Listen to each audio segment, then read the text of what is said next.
Welcome aboard, applicants. I thought we would start with question 2 of an older baby bar question dating back to 2002, June. And let's go right into our call of the question, which is consistent with our essay process. So let's read our call. With what theory or theories for recovery of damages will buyer assert in her complaint, and what is her likelihood of success on each theory? Now let's ask ourselves here this important question. When we see the word recovery of damages, and let me put this in here. What are we thinking about? We're thinking about remedies. And what is the likelihood of success on each theory? We're thinking about the header of conclusion. Okay? So, with that being said, we still don't know what area of law we're dealing with here. Obviously, we're not dealing with criminal law, but are we dealing with tort law? Are we dealing with contracts law? We don't know. So let's go into our question and read. Now, buyer opened a new automobile service station earlier this year. Buyer wanted to buy a television set for the station so her customers could watch television while she worked on their cars. Buyer found the television set she wanted at Seller Sets Incorporated, Seller, a television set retailer. A seller salesperson told buyer she could purchase the set for $300. Buyer replied that she would like to shop around. The salesperson then wrote Seller Sets Inc. $300 on a sales brochure describing the sets and gave the brochure to buyer. The printed phrase, "Available for a limited time," appeared at the top of the brochure. As the salesperson handed buyer the brochure, he said, "I think you'll find no one will beat our price." Not finding a better price, buyer returned to sellers 1 week later to buy this television set. However, the salesperson told her that the set was out of stock and that seller could not sell her another at the $300 price. 2 months later, buyer purchased the same model set from another dealer for $450. Buyer wishes to sue seller seeking damages for lost profits. Buyer intends to allege that she lost customers because she has not had television in the station for the past 2 months. Well, without a doubt here, friends, I can confidently say we're in contract law. Now, with that being said, we need to lay out the beginning of our answer, and we're going to start by saying, now buyer wishes to sue seller. Now, how are we going to set that up? Well, we would say buyer v. seller, okay? And now that we've understood our area of law is contract law, we would throw down our shopping list. So, contract performance. What is it next thing? Third party rights. Conditions, covenants, excuses, which is a conditions and performance aspect. We would also throw down our discharge of duty. Discharge of duty to what? Discharge duty to perform. Then we would look at breach of contract and remedies. Now that we've laid out our shopping list, we're sure to not miss any issues when we read a second time our question to pull out all those pertinent issues. Okay, let's read. Buyer opened a new automobile service station earlier this year. Well, what this is saying right here, that there's a new automobile service station, may play to the fact that we're dealing with a merchant, or maybe later on something to do with expectation damages that might be a tad too speculative, because a new automobile service station has not been in business long enough for there to be certain profits that a party can expect to receive from the business. But then that being said, we don't want to go too fast into our analysis. This would still be just simply foundational facts, okay? Now, or a background fact. Buyer wanted to buy a television set for the station so her customers could watch television while she worked on their cars. Still, this is still the background, the foundational facts, laying the framework for something coming forward. And this is the issue that we're looking at is in the next paragraph. Buyer found the television set she wanted at Seller Sets Inc., a television set retailer. Excellent. Now, a seller salesperson told buyer she could purchase the set for $300. Now, first, before we go to that second sentence, let's look at that first sentence. Buyer found the television set she wanted.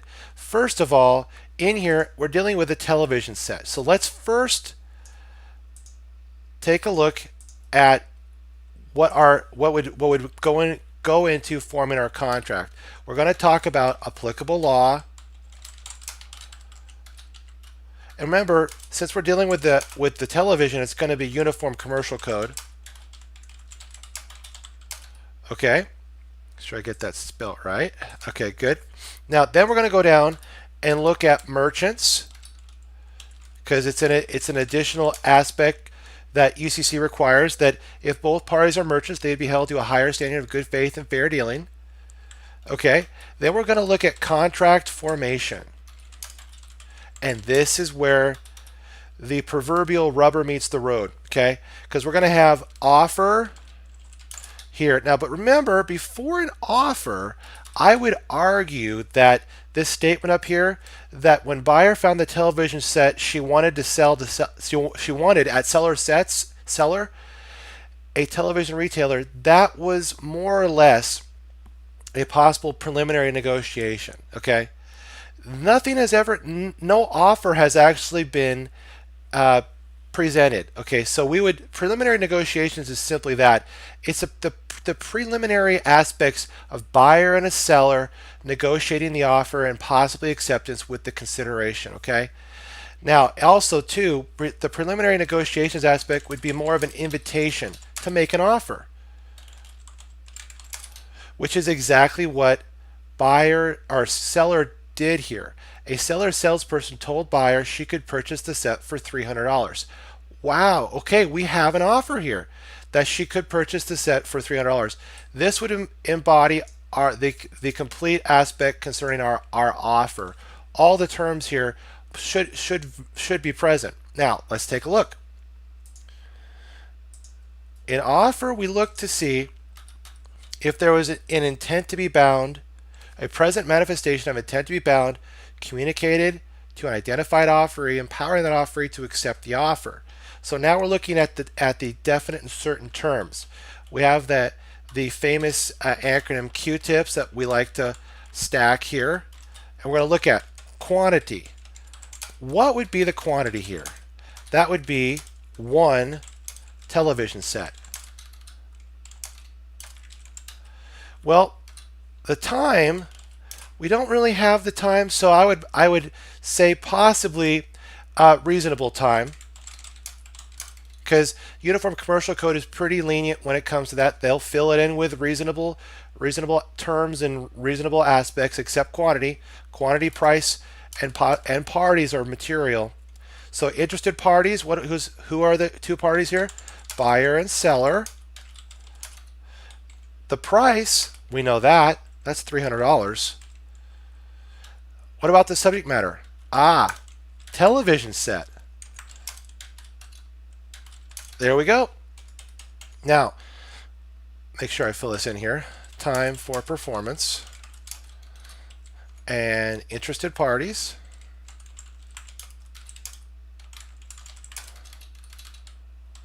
Okay. Price. We already established that. And finally, subject matter. Okay. Thank you for your patience.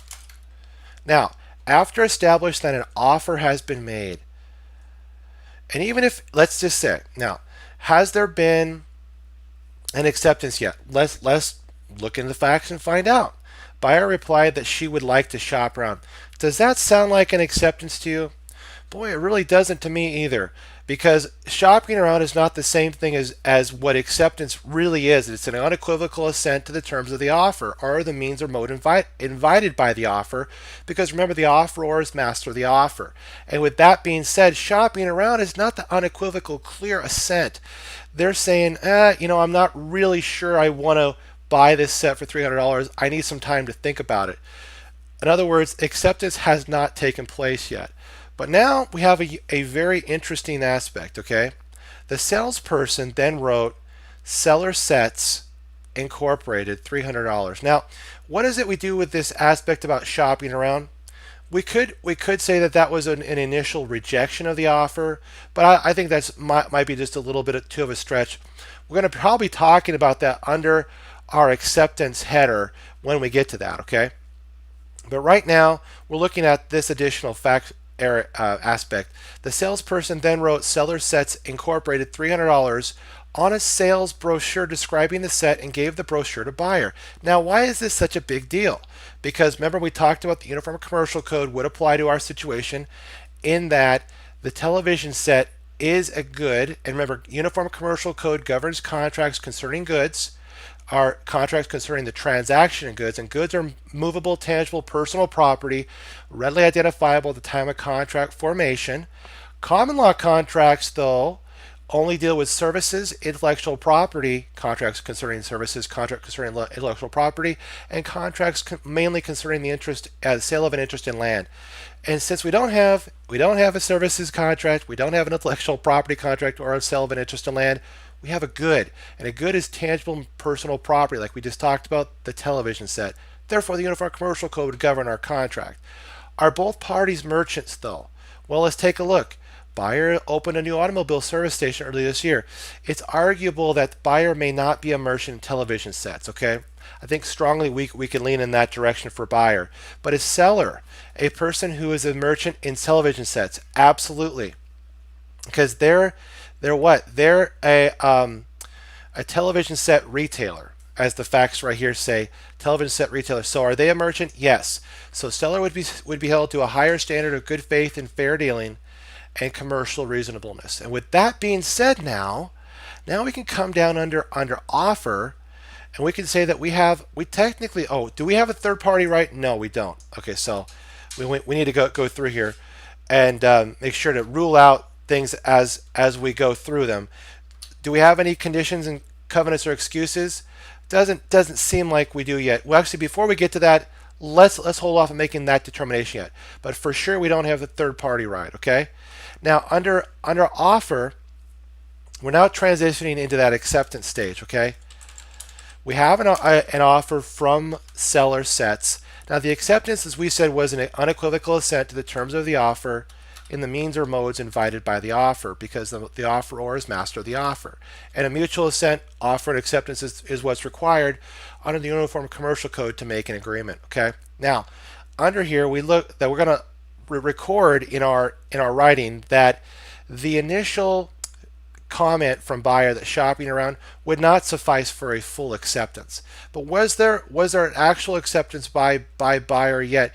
Well, we will find out that later on there was an acceptance by buyer, but we also now have to deal with something that happened between those two events, between the event that made the offer and the event of the acceptance, and that would be something called an irrevocable offer.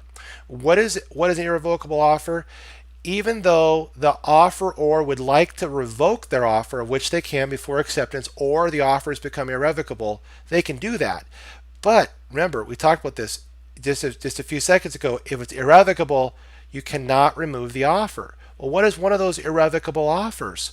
Exactly right, the merchant's firm offer. Where is that here? That would be here. The salesperson then wrote Seller Sets Incorporated $300 on a sales brochure describing the sets and gave the brochure to buyer. The printed phrase "available for a limited time" appeared at the top of the brochure. Now, first of all, we know we have a merchant's a writing because we have there being a brochure. Was there a signature possibly by the seller? Yes, because Seller Sets Inc. would be an identifiable aspect, or maybe some kind of trade symbol that represented Seller Sets Inc. that would positively identify that that's who is contracting with buyer. And thirdly, we're looking to see what is how long is this offer, the merchant's firm offer, being held open? Remember, it can be held open for the time stated or a reasonable time, neither to exceed 3 months according to Uniform Commercial Code. And when it says available for a limited time only, we got to make that clear in our writing that even though this is for a limited time only, it cannot exceed that 3 month limitation. Okay. And As the salesperson handed buyer the brochure, he said, "I think you'll find no one will beat our price." You could even argue that this even reaffirms all of this that came before, that this is indeed a merchant's firm offer, that that the offer now has become irrevocable. And I'll make note of that in our outline here.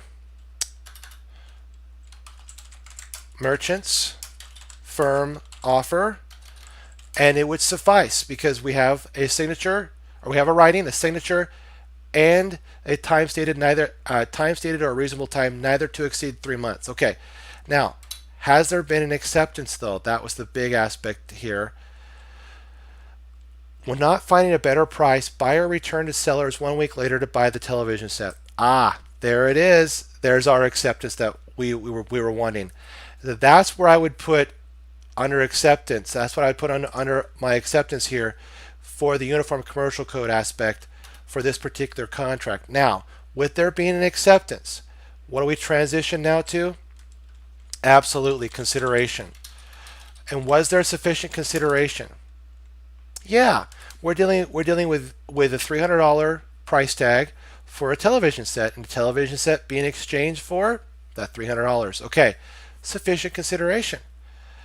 And remember, consideration is a bargain for exchange of legal detriment flowing between the offeror and the offeree.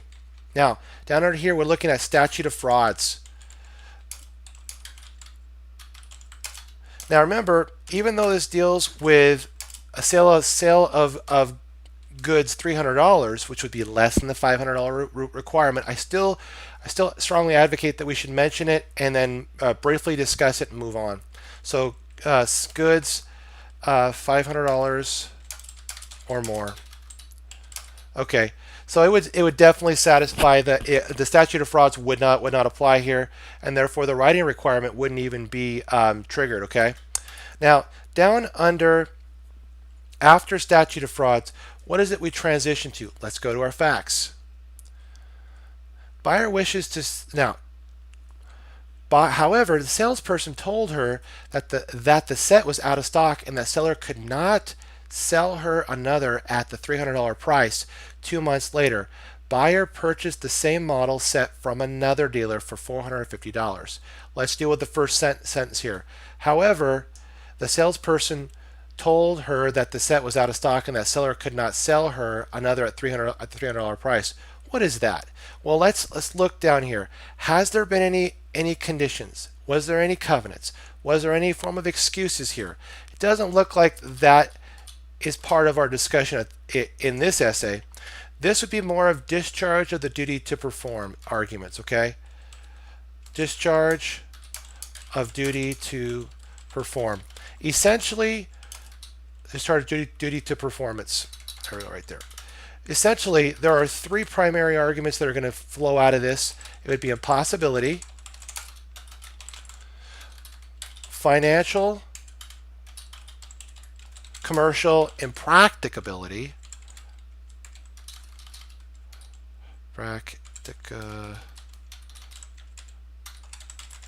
thank you for your patience, and here it is. Okay, and then frustration of purpose.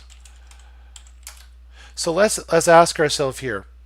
Under the discharge of the duty to perform arguments of impossibility, financial, commercial impracticability, and frustration of purpose, would any of these work? Let's take a look. Now, the facts say what? That the salesperson told her that the set was out of stock and that seller could not sell her another at the $300 price. But let me ask you, is that completely objectively impossible to perform? No, because there is the same model somewhere else for $450, so it's not objectively impossible for her to perform. Now, would it be impractical for her to perform? In other words, the purpose for the contract has gone through. Well, I see this, that the market flux or any kind of market situation has caused the contract to become impractical. Financially impractical doesn't look like it here. The television set is not only available, but it's available for half the cost more $450, and therefore I don't see that that would be a commercial impracticability. In other words, also too, buyer would be able to argue that seller assumed this market flux anyway. Okay, when they entered into the contract, that obligation of good faith and fair dealing, they assumed that the price of the TV may increase, which it did, from $300 to the market price currently of $450 when buyer returned to sellers 1 week later.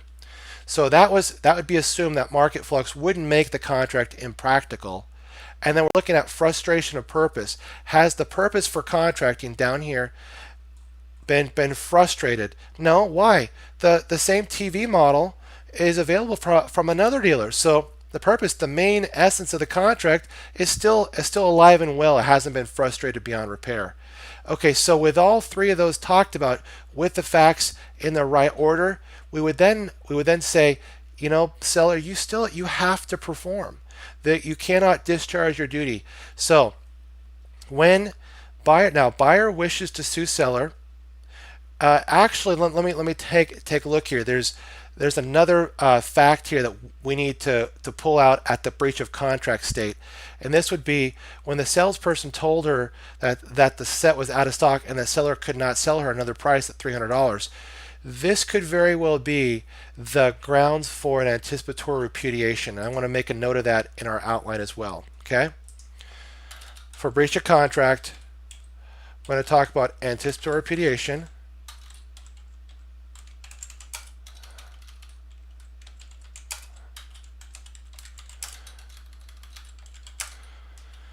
Now, what does that mean? That the other party, one of the parties to contracting, has told the other contracting party that they will not perform before the time for performance is due. And that's exactly what's happening here. The salesperson tells her not only is the set out of stock, but the seller could not sell her another at the $300 price. So they're essentially saying to buyer that they're anticipatorily repudiating the agreement. Now, down here under breach of contract, we want to measure our breach, since we have one. And how is it we measure our breach under the Uniform Commercial Code? That's exactly right. Perfect tender rule. And under perfect tender rule, let's ask ourselves here, has seller sets perfectly tendered the TV? Absolutely not. So has there been a material breach? Absolutely yes. And therefore we can say, due to sellers not tendering a conforming good, the television set, they did not perfectly tender, and because they did not perfectly tender, they're in a material breach with buyer. Okay, now moving on to remedies, which is exactly where we're headed now. Let's take a look at our remedies. Remembering too that there's a mitigation of damages aspect. What can we also say about this fact? 2 months later, buyer purchased the same model from another dealer for $450. Very good observation. This would be buyer's attempt to mitigate the damages. What they're essentially saying, the mitigation of damages, instead of just going for the $300 contract price, buyer is going out and technically under the Uniform Commercial Code covering, and in essence through that cover, they're mitigating the damages to $150. Okay. And so therefore, buyer has observed their duty to mitigate damages. Now, looking into our remedies, making sure to note this in our outline, we have expectation, damages, and we got consequential damages.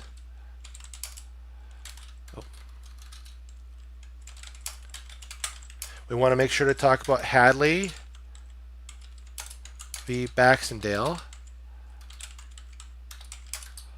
Okay, and also we might I was going to say consequential, and then we want to make sure to talk about, I think, incidental damages. Yep, and then we wanted to throw in a conclusion here, paying heed to our call that says what is the likely outcome of each theory. Likely outcome of success would be observed when we put in the header conclusion. So coming up here and taking a look at expectation damages, remember this is the expectation damage equivalent on the Uniform Commercial Code. In this instance would be cover damages, which would be the difference between the contract price of 300, or I should say this, the cost of the reasonably equivalent good that buyer had to buy the same model television set from another dealer for $450 minus the original contract price, the $300 price tag, which comes out to be $150 cover cost, which is what buyer could recover from seller in expectation damages. Now, continue to read our question here. Buyer wishes to sue seller seeking damages for lost profits. Lost profits. What does this sound like? This sounds like the consequential damages aspect. Buyer intends to allege that she lost customers because she has not had excuse me, television in the station for the past 2 months. Well, even though buyer is going to argue this under consequential damages, the one aspect about consequential damages that wasn't present in our formation was the foreseeable damages aspect. Even though buyer has observed mitigation of damages, and possibly the damages may arguably be certain, although it might be considered speculative by what we talked about, buyer being a new automobile service station. On top of that, this lost profits aspect due to her not having the television set in the station for the last 2 months wasn't foreseeable to who? Seller at the time of contract formation. Therefore, I think the argument could be raised, but it would most likely fail. Buyer would not be able to recover this lost profits damages. Now, as a closing issue, we would throw in incidental damages. These are damages that were a consequence, or I should say as a result of mitigating the damages. And if there were any, those would be recoverable. A quick sentence or two about that. And then we're going to throw in a conclusion here and summarize all of what we talked about up here. But I want all of our writers to get, our essay writers to get into the habit of not only addressing our call to question, but making sure to outline all of our issues even before we start writing, so that we can not only be able to write efficiently, but be excellent tacticians concerning time management. Okay. Well, this looks like this closes up this question. So I will say adieu, and thank you so much for tuning in. I want to put a shout out to Chess Cruncher TV. Keep chess crunching, Chess Cruncher. I also want to put a shout out to my Amazon Kindle book, Battling the Big Bad Baby Bar, Essay Basics. And thank you so much for tuning in, and God bless.